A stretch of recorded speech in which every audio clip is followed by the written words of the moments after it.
Hey everyone, this is Kevin from Audiobooks All Day. This week I read The Ride of a Lifetime by Robert Iger. Let me tell you about it. Oh, let's go. So, The Ride of a Lifetime is about the author Robert Iger. And Robert Iger, also known as Bob Iger, also known as the CEO of the Walt Disney Company, is the CEO of the Walt Disney Company. And the story is a memoir about his life. And throughout the book, it also has a bunch of business lessons that he's learned. So it's kind of a autobiography slash business book in one, which is pretty cool because a lot of business books really drag on and a lot of autobiographies really drag on. And this is kind of cut out the middleman and put them together.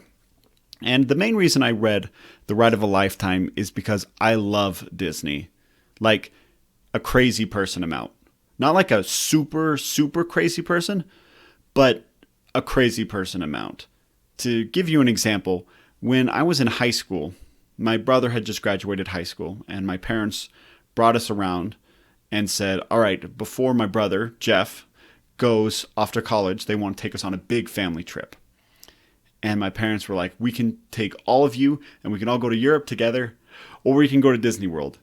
Well, the decision in our family was unanimous, and we went to Disney World, which seems pretty crazy to me. But, we were in high school, my sisters were in middle school, and we loved it. And I love Disney World. I love a lot of the moves they made in expanding their franchises. I love Disney Plus. I mean, seriously, I've been watching a lot of Disney Plus, and it's kind of bad. But, I kind of love it. And there's a lot of wicked tuna on it, so I've watched a lot of that.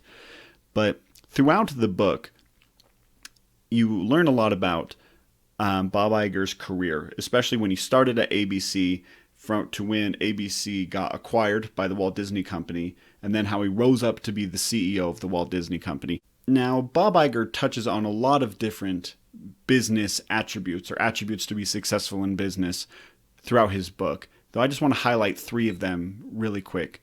One of them is morality.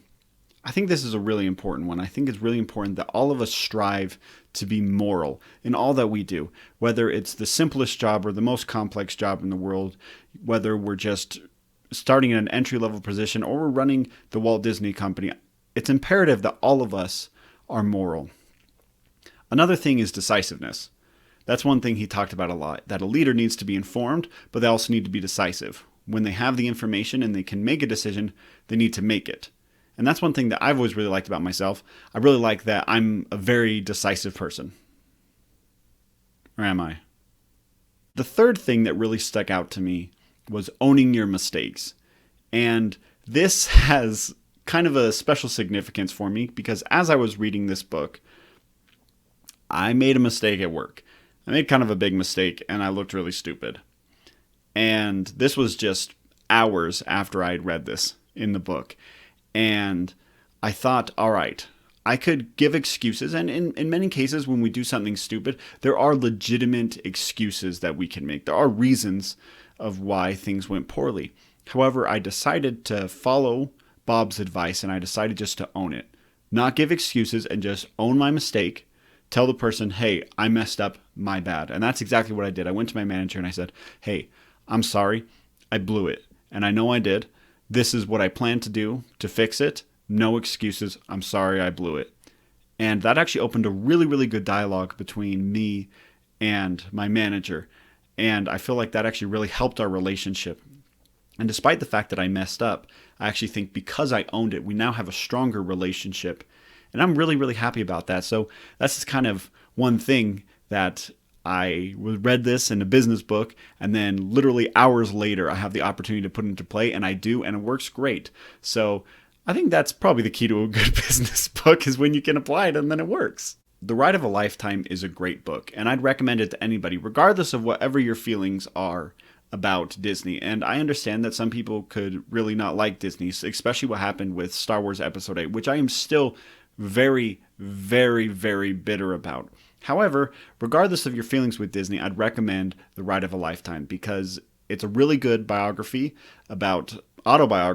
about somebody who is one of the most powerful business people in the world, and it's also a good business book, which I have already demonstrated actually can help you in your day-to-day life.